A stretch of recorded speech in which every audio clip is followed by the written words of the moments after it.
오늘 주님께서 우리에게 주시는 말씀은 시편 1편 2절입니다. 지난 주일날 우리가 묵상했던 그 말씀인데요. 같이 읽겠습니다. 시작.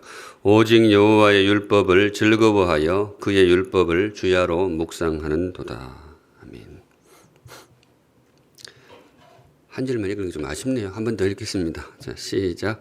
오직 여호와의 율법을 즐거워하여 그의 율법을 주야로 묵상하는도다. 아멘. 네, 오늘의 말씀은 성경과 함께, 제가 제목을 그렇게 잡았습니다. 한 주간 하나님과 동행하는 삶을 묵상해 왔는데요. 사실 제가 조금 힘드네요. 조금 얼굴이 힘들어 보입니까?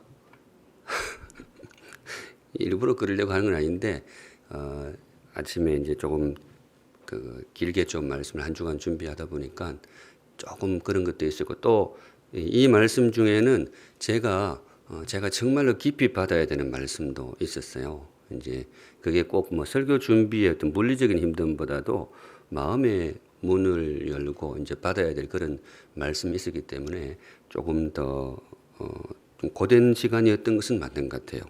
기대하는 신앙, 여유의 향기, 준비하는 믿음, 또 숙일 줄 아는 용기, 그리고 어제 언약을 소중히, 여러분들에게도 한두 말씀이라도 마음속에 오래 남는 귀한 말씀이 있으시면 좋겠습니다.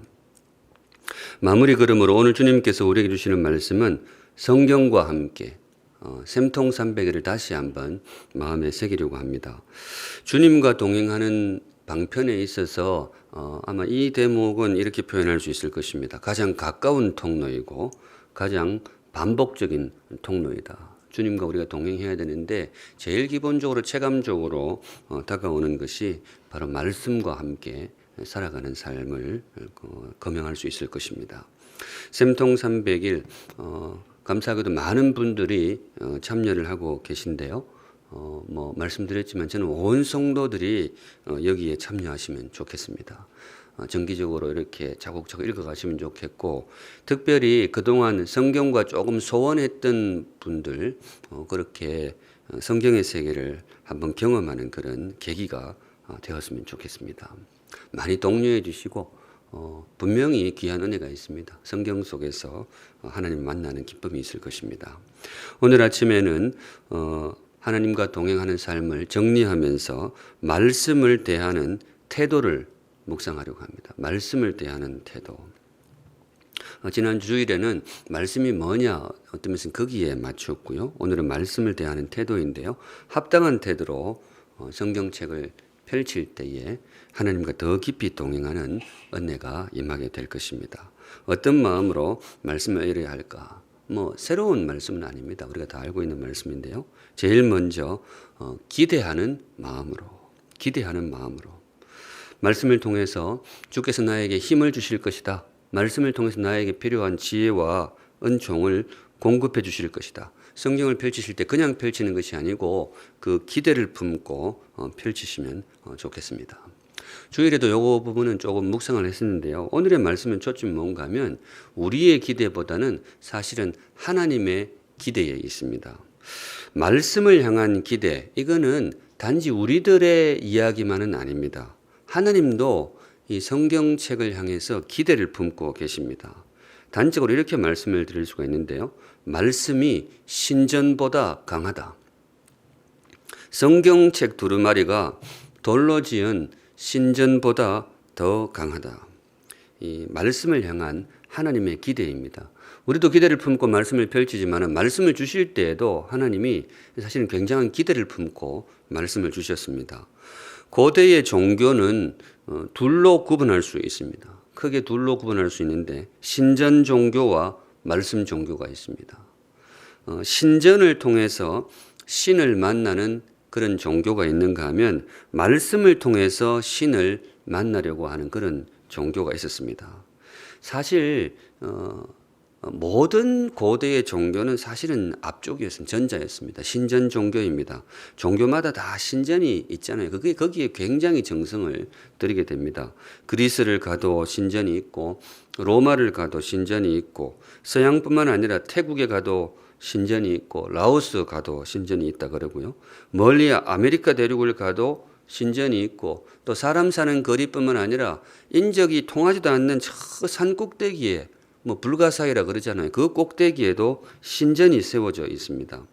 인간이 있는 곳에는 어디나 신전이 세워지는데 그만큼 신전을 향한 종교적 본능이 강했다라고 할 수 있겠죠. 신전을 향한 기대가 있는 거죠. 사실은 고대 종교인들이 신이 소중히 여기는 게 뭘까? 자기들이 섬기는 신이 소중히 여기는 게 뭘까? 그 신전이라고 생각한 거죠. 그래서 신전에 대해서 그렇게 공을 많이 들였던 것이죠. 그런데 고대 종교 역사에 굉장히 특이한 종교 현상이 하나 나타나는데 이 신전보다 책을 소중히 여기는 종교가 나타났습니다. 돌로 지은 신전보다 종이로 쓴 책을 더 소중히 여기는 종교. 그게 바로 유대교입니다. 유대교. 우리 구약을 믿었던 유대교. 물론 유대교에도 신전이 있습니다. 솔로몬 성전 굉장히 나름대로는 화려한 성전이 있는데요. 그런데 그것이 유대교 신앙의 본류가 아니었습니다. 성전이 다른 종교는 신전 무너지면 종교도 끝이 나요. 돌로 된 신전이 무너지면 신상이 무너지면 그날로 그 종교는 문을 닫는 겁니다. 그런데 유대교는 안 그랬습니다.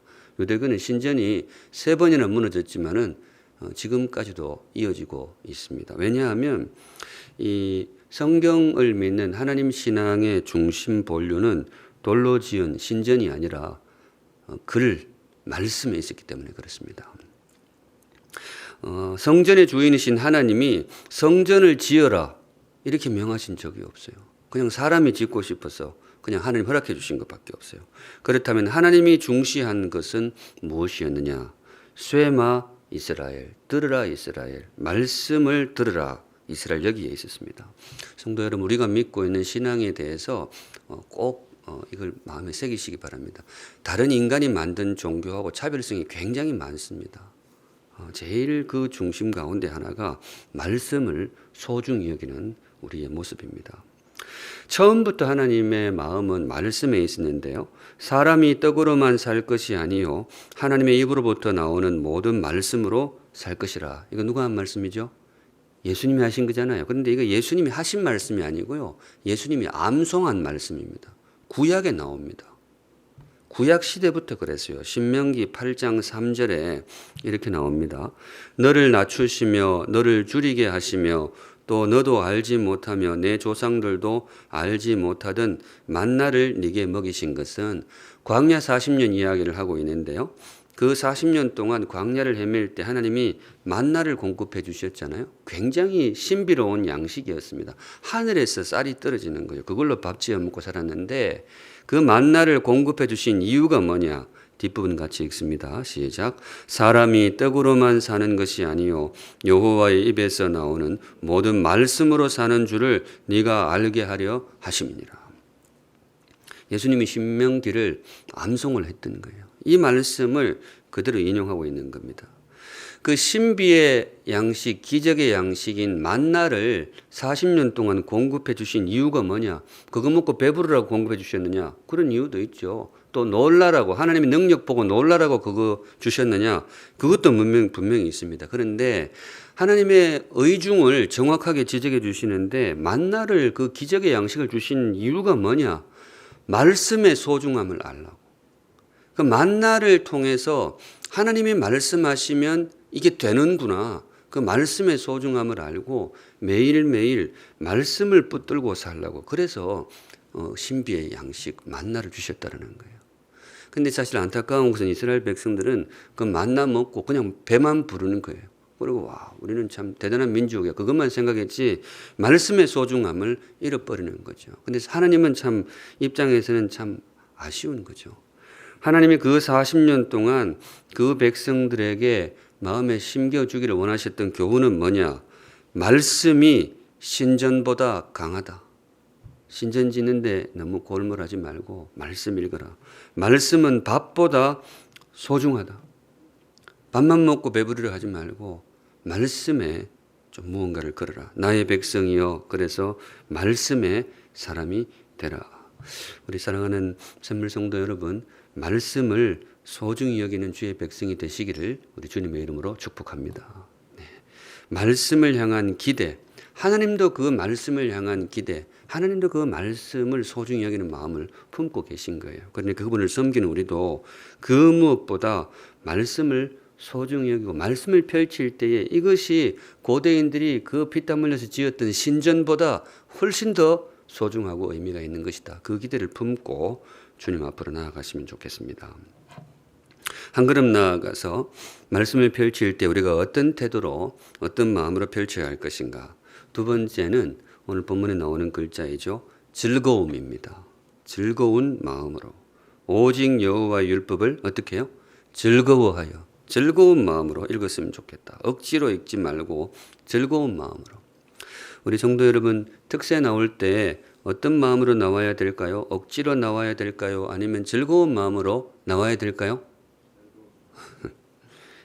저는 항상 그랬죠. 저는 어떻게 하든지 나오면 좋아요. 즐거움으로 나오든 끌려서 나오든 어떻게 하든지 나오면 참 좋습니다. 오늘 마지막 날 또 많이 나오시는데요. 또 영상으로 예배 들으시는 분들 귀한 은혜가 있기를 바랍니다. 근데 즐거운 마음으로 나오면 더 좋잖아요. 말씀을 대하는 것도 마찬가지죠. 자꾸 목사가 쌤통하자 이렇게 하니까 하는 것도 물론 참 그건 또 귀하다고 생각해요. 처음에는 그렇게 해야죠. 그렇게 하는데 그 말씀을 사모하는 그 마음, 행복한 마음으로 펼칠 수 있다면 더 그렇겠죠. 그런 의미에서 이렇게 말씀드릴 수가 있습니다. 우리 사랑하는 샘물 성도 여러분, 원래 말씀의 단맛을 경험하는 행복한 한 해가 되시기를 주님의 이름으로 축복합니다. 아멘. 말씀의 단맛을 봐야 돼요. 그래서 이거 즐거운 마음으로 펼치자. 이건 그걸 즐거운 마음으로 펼치자. 운동한다고 즐거운 마음이 생기는 것이 아니고 그 속에서 말씀의 단맛을 한번 경험하면 정말 즐거운 마음으로 펼치게 되는 거죠. 바로 그 뜻입니다. 말씀의 단맛. 시편 19편 10절에는 이렇게 노래를 하는데요. 금 곧 많은 순금보다 더 사모할 것이며 꿀과 송이꿀보다 더 달도다. 말씀의 단맛을 먼저 경험한 우리 믿음의 조상이 이렇게 소개를 합니다. 금보다 소중하고 송이꿀보다 더 달더라. 근데 성도 여러분, 송이꿀이 뭔지 아세요? 제가 솔직히 이번 주에 처음 알았어요. 목사가 저는 이 송이꿀이 그 송이버섯에서 나오는 꿀이라고 생각했어요. 지금 보니까 몇 분이 그거 아니야 이렇게 생각하는 것 같은데 느타리 꿀이 있고 송이꿀이 있고 제가 물론 느타리 버섯까지 생각 안 했는데 그냥 막연하게 그냥 송이꿀 그냥 송이버섯을 떠올렸던 것 같아요. 그런데 그게 아니더라고요. 이게 벌통에서 그대로 끄집어낸 꿀 그걸 송이꿀이라 그러는데 그거 왜 뭐라 그러죠? 그거 왜 이렇게 육각형으로 된 벌집 있잖아요. 그거 째로 그냥 그대로 나온 그거를 송이꿀이라 그런대요. 그리고 더 재밌는 것은 사전 찾아보니까 이 송이꿀을 다른 말로 뭐라고 부르는가 하면 개꿀이라 그러는데 개꿀. 참 이 개라는 표현이 옛날부터 있었나 봐요. 그 송이꿀이 정말 단가 봐요. 그래서 이걸 이제 개꿀 맛이다 이렇게 되는 것 같아요. 아마 고대 시대에 그 가장 달콤한 거를 찾았던 단어가 바로 이 단어인 것 같아요. 여호와의 율법을 개꿀처럼 여기며 성도 여러분 말씀 속에서 정말 말씀의 단맛 그 꿀맛을 꼭 보게 되시기를 주님의 이름으로 축복합니다. 저도 조금 경험을 했죠. 그러니까 이제 말씀 갖고 사는 그런 길로 들어왔습니다만은 성경에는 참 귀한 단맛들이 많이 있습니다. 먼저는 위로의 단맛. 성경 읽으면서 위로를 얻는 경우가 굉장히 많아요. 위로를 얻는 경우. 그 맛이 있어요. 아마 경험하신 분들이 많을 거예요. 목사가 하는 일의 상당 부분이 성도들이 마음이 힘들 때 위로하는 직접적으로 대면할 규모가 있어서 쉽지는 않습니다만은 예를 들어 그럴 때 성도들이 사랑하는 분을 먼저 떠나보내고 슬픔에 잠겨 있을 때 장례를 치를 때 그때 이제 목회자가 사실상 성도들을 위로하러 가는 거죠. 위로 예배라 그러잖아요. 근데 도대체 뭘로 위로를 할 것이냐?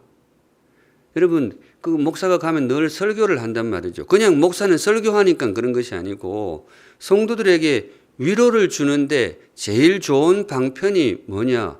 말씀을 읽어주면 위로를 받는 거죠. 그 말씀에 그게 있는 거예요. 여러분들이 말씀을 받은 경우도 있고 또 누군가에게 말씀을 선물하신 경우도 있을 겁니다. 성도 여러분, 성경에는 위로의 단맛이 있습니다.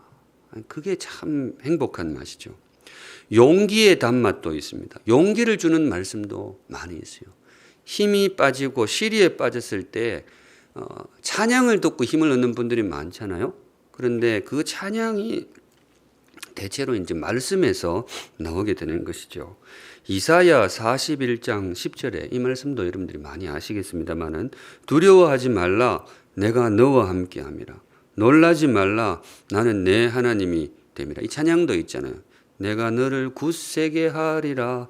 내가 너를 도와주리라. 참으로 나의 의로운 오른손으로 너를 붙들리라. 참 힘이 빠지고 힘들 때 이 말씀 읽으면 그 힘이 되는 거죠. 용기의 단맛이 생겨나는 것이죠. 그런데 성도 여러분 기억하실 것이 이런 말씀들이 성경 말씀들이 우리에게 위로가 되고 우리에게 용기가 되는 것은 이 대목이 중요한데요. 이런 말씀이 우리에게 위로가 되고 용기가 되는 것은 뭔가 하면 그 말씀을 통해 위로의 하나님이 우리를 찾아오시기 때문입니다. 용기의 하나님이 우리를 찾아오시기 때문입니다. 이 성경을 통해서 말씀만 오는 것이 아니고 말씀의 하나님이 우리를 찾아오시기 때문에 그렇습니다. 성경은 그걸 구분을 합니다. 하나님의 평강, 이거하고 구분하는 것이 평강의 하나님을 구분합니다. 왜 성도들이 말씀 읽으면서 마음의 평안을 누리게 되느냐? 평안한 말씀이 와서 그런 것만은 아니라는 거죠. 그 평안의 하나님이 우리에게 와서 그렇다. 좋은 말 해주는 책은 성경 말고도 많이 있잖아요. 명언집들도 많이 있습니다. 많은 분들이 그거 읽으면서 위로를 얻기도 합니다. 그런데 성도 여러분, 명언집이 주는 위로하고 성경이 주는 위로는 다릅니다. 같지 않습니다. 왜냐하면 지난주 말씀 기억하시죠? 모든 성경은 하나님의 무엇으로 된 것으로? 숨결로 된 것으로. 그게 감동이라고 되어 있었는데 이 원문을 보면 이 숨결로 번역하는 것이 훨씬 더 맞는 것 같아요. 모든 성경은 하나님의 숨결로 된 것으로. 성경은 단지 글자가 아니고 성경에는 하나님의 숨결이 깃들어 있고 그 숨결의 하나님이 정말로 성경 속에 계십니다. 제가 고신대에서 강의할 때 학생들 처음 만날 때 이런 말을 했어요. 그 로마서를 그때 이제 고신대 처음 가서 이제 인사할 때 제가 왜 목사가 되었고 성경을 좋아하게 되었는지 이야기하면서 내가 로마서를 한 70번, 80번 읽었는데 한참 읽다 보니까 여기 옆에 사도 바울이 서 있었습니다. 그러니까 학생들이 처음 듣다가 이거 뭐지? 그냥 와 웃더라고요. 저분이 뭐 농담을 하나 뭘 하나 그 사도 바울이 와 있었더라. 근데 저는 그 말을 물론 유머를 섞어서 한 말이죠. 그런데 100% 유머는 아닙니다. 실제로 그런 것 같았어요. 실제로 로마서를 통해서 많이 읽는데 여기 와 서 있더라고요. 그래서 읽다가 이건 뭔 뜻이요? 보면 물론 직접 대화는 하진 않지만은 그쓴 그 바울의 마음을 이해하고 또 그 바울을 통해서 말씀을 주신 하나님의 마음이 이해가 되는 순간이 있어요. 뭔가 그분과 이렇게 통하는 느낌을 제가 좀 가지고 저는 그래서 지금도 로마서를 굉장히 좋아합니다. 근데 이제 참 신비한 것은 그때 로마서에 푹 빠져 있을 때 그때보다 지금이 더 잘 보인다라고 생각되지는 않아요. 그때는 정말로 하나님 면전에 서 있었던 게 아닌가 그런 생각도 가끔 들기도 합니다. 성도 여러분, 성경 속에는 하나님이 계십니다. 성경 펼치실 때 하나님이 찾아오십니다. 그 단맛. 위로의 단맛, 용기의 단맛도 있는데 성경에는 좀 새로운 단맛도 있죠. 꾸짖음의 단맛도 있습니다. 꾸짖음. 말씀이 위로를 주고 용기를 주지만 때로는 나를 꾸짖을 때가 있죠. 네가 이렇게 해야 되는데 나의 삶을 교정해주고 수정할 때 참 힘든 순간이겠다. 나는 이렇게 하고 싶은데 말씀이 이렇게 끄집고 가니까. 근데 저도 몇 번 경험을 했습니다만은 그게 참 묘하게도 굉장히 행복합니다. 하나님의 말씀으로 내 뜻을 꺾어 놓을 때 그게 참 단맛이에요. 성도님 그 맛도 성경을 통해서 꼭 경험하게 되시면 좋겠습니다. 이런 여러 단맛이 있는데 우리 믿음의 조상은 그걸 송이꿀, 그냥 벌집을 그대로 들어서 쭉 짜준 그 꿀에 비유를 하고 있습니다. 또 한 가지 소개를 하면 아마 단맛 끓일 때 제가 제일 먼저 경험했던 단맛은 이거 같아요. 그 깨달음의 단맛. 말씀을 통해서 삶에 살아있는 비밀을 깨달을 때. 말씀이 참 절묘하게 내 삶을 파고드는구나. 내 삶을 이렇게 포섭하고 있구나. 저는 그런 경험을 많이 했었죠. 그래서 정말로 성경 읽고 사는 직업을 택하고 싶었어요. 표현이 거칠지만 그래서 목사가 되었습니다. 성경의 언어는 그렇게 화려하지는 않습니다. 굉장히 담백하게 담담하게 진술을 하는데 언어들이 굉장히 절묘했습니다. 지금도 느끼지만은 아마 20대 청년 시절에 제일 진하게 느꼈던 것 같아요. 혼자 정말 그 세종대왕 박연 이렇게 무릎을 탁 쳤다 그러는데 저도 그런 무릎을 치는 그런 느낌을 느낄 때가 많았습니다. 이 말씀은 유명하죠. 요한복음 8장 7절에 너희 중에 죄 없는 자가 먼저 돌로 치라. 절묘하잖아요. 또 가이사의 것은 가이사에게, 하나님의 것은 하나님에게. 굉장히 절묘하죠. 그런데 이제 제 개인적으로 요한복음 7장 17절도 굉장히 대단했습니다. 혹시 이 말씀을 잘 모르시는 분은 이 말씀을 좀 눈여겨 한번 보세요. 같이 읽습니다. 시작. 사람이 하나님의 뜻을 행하려 하면 이 교훈이 하나님께로부터 왔는지 내가 스스로 말함인지 알리라. 악센트가 어디 있는가 하면 앞부분입니다. 사람이 하나님의 뜻을 행하려 할 때에 알게 될 것이다. 이게 정말로 하나님의 말씀이라는 것. 예수님하고 바리새인들하고 막 논쟁이 많이 벌어졌잖아요. 이게 어느 쪽이 맞는지 이런 거예요. 근데 예수님이 딱 결론적으로 말씀해 주는 거예요. 여기서는 그걸 알 수가 없어. 내 말이 맞니, 네 말이 틀리니 이래 해봐야 이 말씀이 정말로 하나님께로부터 온 건지 분간하기는 쉽지가 않아요. 언제 알 수 있느냐? 이 말씀 붙들고 삶의 현장에 가서 한번 실천해봐.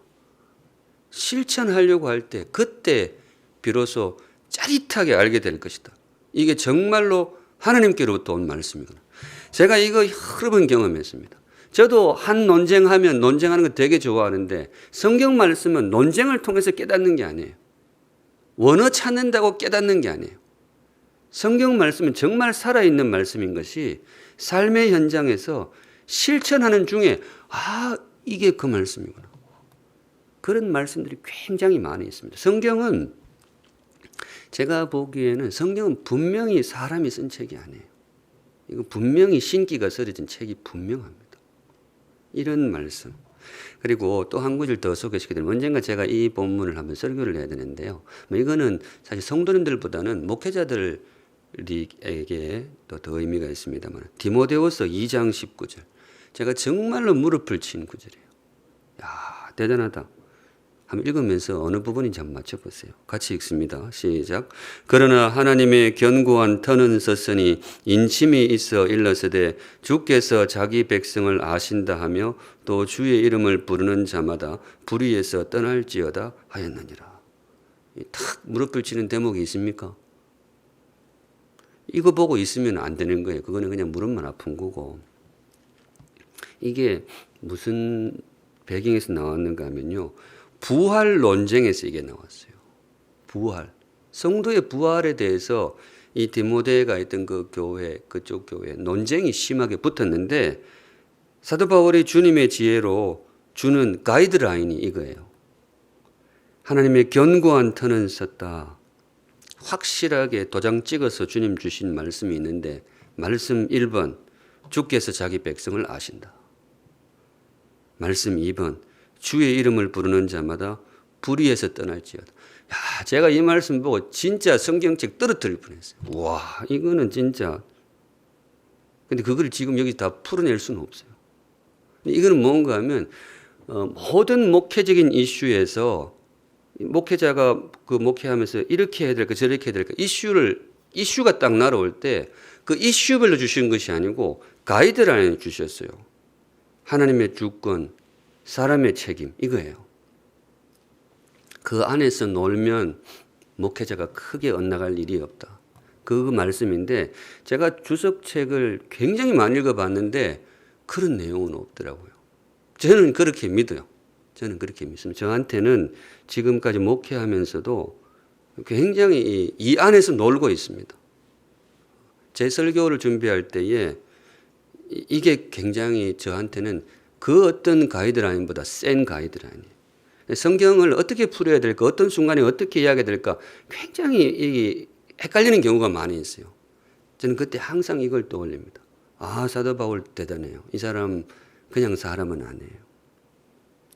저 사람 지금 무슨 이야기하고 있나. 하여튼 그렇습니다. 그래서 이거를 여러분에게도 그런 순간들이 꼭 있기를 바랍니다. 제가 이제 그런 경험이 쌓였기 때문에 그래도 젊은 사람이 그 가던 길 돌리고 성경 그 가진 그런 길로 넘어올 때는 있었을 거 아니에요. 이 구절이 굉장히 컸습니다.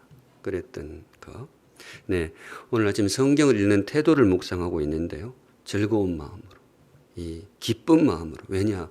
다른 말로 그곳에서 정말로 말씀의 단맛을 경험하게 되시기를 우리 주님의 이름으로 축복합니다. 아멘.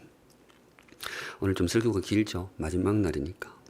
마지막으로 말씀을 펼칠 때 우리의 자세가 어떠해야 될까? 마지막은 열심입니다. 묵상에 열심을 품고 기대하는 마음. 하나님이 말씀을 굉장히 소중히 여기셨다고 그랬죠. 두 번째는 말씀의 단맛. 그것을 사모하는 마음으로. 근데 역시 제일 기본은 뭔가 하면 일단 성도 여러분 그 모든 것들을 경험하려면 제일 먼저 중요한 것이 일단 양을 채워야 됩니다. 양이 중요하냐 질이 중요하냐 뭐 항상 둘 다 중요하죠. 근데 뭐가 우선이냐? 일단 양이 들어가야 돼요. 말씀의 단맛을 보려면 일단 성경 읽기에 양이 차야 됩니다. 그래서 원래 꼭 통독하시면 좋겠어요. 양을 채워야 됩니다. 저는 게임이 별로 재미가 없어요. 그 테트리스 이후에 게임을 못했어요. 테트리스 아시는 분들 있겠죠. 근데 스타크래프트 나오고부터는 게임을 못했어요. 게임 중독에 걸리는 분도 있다고 하는데 저로서는 도무지 이해가 안 돼요. 왜냐하면 재미가 없더라고요. 그래서 제가 어떤 친구하고 이야기했는데 나는 게임이 재미가 없어. 그러니까 그 친구가 뭔가 하면 뭐라고 했을까요? 네가 안 해봤어 그래. 한 사흘 반만 해봐. 그런 것 같아요. 그 제 친구 중에 대학 친구 중에 이런 말 하면 안 좋은데 소주를 마실 때 달다 이렇게 하는 친구가 있었어요. 그게 다나? 그 친구가 뭐라고 했을까요? 한 짝만 마셔봐. 그 친구 그러다가 결국 위장이 빵꾸가 나가지고 대학생 때 그거 수술하고 그랬었어요. 근데 이 뭐든지 설교가 좀 엇나가는 면이 있습니다만은 이게 뭔가를 세계를 알려면 일단 양이 필요해요. 저는 다른 세계는 모르겠는데 성경도 확실하게 그렇습니다. 성경의 단맛을 알려면 양이 차야 돼요. 양이 쫙 차야 됩니다. 그래서 원래 여러분 쌤통 300일이 여러분들에게 성경으로 들어가는 이 입문이 관문이 되시면 좋겠어요. 그런데 저도 이제 그 스케줄대로 읽고 있습니다만 하루에 넉 장이잖아요.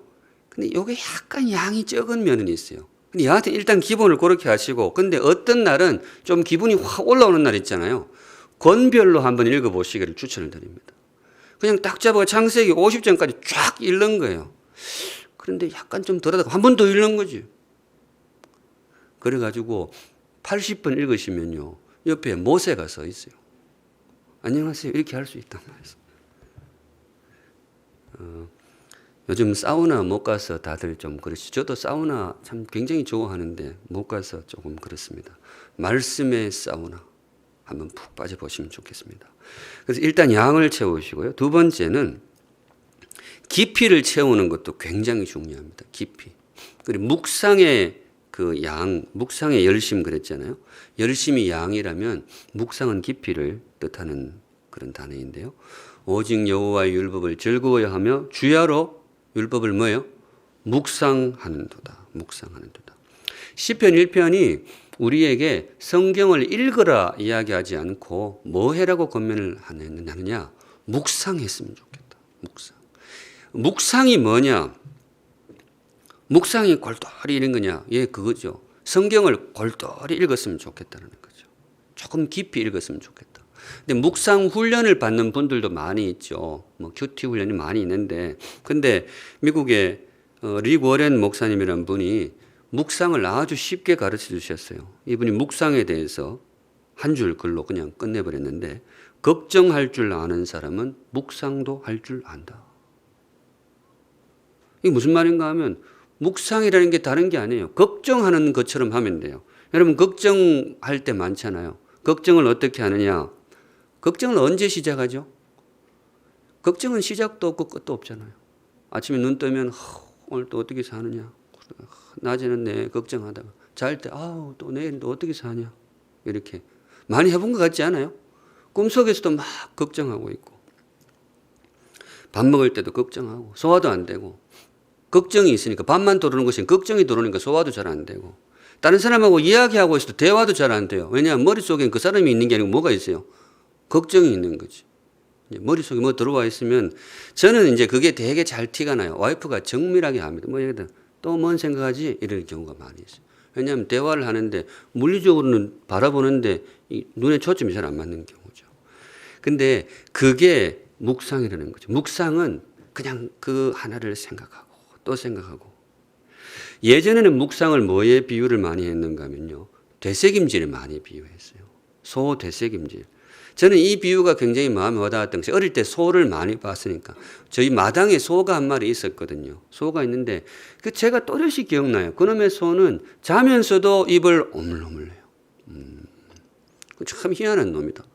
자면서도 계속해요. 그런데 나중에 이제 학교 가서 배웠죠. 소는 위가 하나가 아니고 한 3개, 4개 된다 그러잖아요. 그래서 오가면서 하는데 그 풀이라는 것이 소화가 진짜 안 되거든요. 풀이 셀룰로스가 정말 이게 끊어지지 않아가지고 소화가 안 되는데 소는 그걸 소화를 해내잖아요. 풀만 줘도 먹고 산단 말이에요. 왜 그러는가 하면 소화 효소도 있지만은 그 배 속에서 끄집어내어서 다시 씹고 계속 씹어가지고 그걸 되새김질이라 그러잖아요. 그래서 결국은 소화를 해내는데 그걸 말씀을 읽을 때 그렇게 하는 게 좋습니다. 근데 말씀은 병행을 하시는 게 좋은데요. 양을 채우는 말씀이 굉장히 중요합니다. 양을 통독을 쭉 하는 거죠. 그런데 하루 혹은 한 달에 한 번 정도는 한 말씀이 있어야 돼요. 한 단어. 그거를 생각하고 또 생각하고 그거를 생각하고 또 생각하고 이럴 때 말씀 속으로 쑥 들어가게 됩니다. 여러분 댐 터질 때 댐이 한꺼번에 무너져야 댐이 터지는 게 아니잖아요. 바늘구멍 하나만 놔도 물 다 들어갈 수 있는 댐으로 갈 수 있단 말이죠. 저는 그게 묵상의 힘이라고 봐요. 그래서 사실은 저는 여러분들의 묵상을 도와드리기 위해서 설교 준비할 때 제 경험이 있기 때문에 설교 준비할 때 그런 원칙을 가지고 있는데요. 한 단어만 새긴다. 어떻게 하든지 한 단어만 새긴다. 제 설교의 주일 설교의 목표는 일주일 동안 뱅글뱅글 머릿속에 도는 한 단어 새기는 게 목표예요. 제가 그렇게 좀 하는 경우가 많이 있잖아요. 매번 그렇게 하지는 못하지만은 어떻게 하든지 한 단어를 새긴다. 제 경험이 그래요. 그 한 단어만 걸려 있으면 그 단어를 통해서 하나님과 하루 동안 교제할 수 있어요. 그리고 그 한 단어만 걸려 있으면 월척이 올라올 때 이게 바늘 요거 하나에 쑥 올라오잖아요. 한 단어만 있으면 그 말씀 전체가 통째로 따라와요. 말씀을 전체를 통으로 덤비려면 힘든데 한 단어 이렇게 훅 들어가면 제가 그런 경험이 많아요. 그래서 여러분들에게도 그렇게 했으면 좋겠다. 자, 오늘 말씀 정리합니다. 특세 말씀 정리하는데요. 하나님과 동행하는 삶. 많이 묵상했죠. 기대하는 신앙, 여유, 준비, 숙임, 언약 다 했는데요. 오늘의 마지막 말씀. 우리 사랑하는 샘물성도 여러분, 올 한 해 샘통 300일 꼭 하시기를 주님의 이름으로 당부드립니다. 네, 다 같이 하시면 좋겠어요. 다 같이. 양을 채우고 그 중에 말씀을 또 경험하고 그 속에서 말씀의 단맛을 한번 경험하면 그때까지 읽던 말씀하고 그 단맛을 한번 경험하고 그 이후로 읽는 말씀은 다른 말씀이에요. 그렇게 정말 말씀과 함께 살아계신 하나님과 늘 동행하는 복된 한 해가 되시기를 우리 주님의 이름으로 축복합니다. 아멘. 우리 지난주 불렀던 찬양이죠. 말씀 앞에서 우리 함께 찬양하면서 우리 특세 마무리하도록 하겠습니다.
네.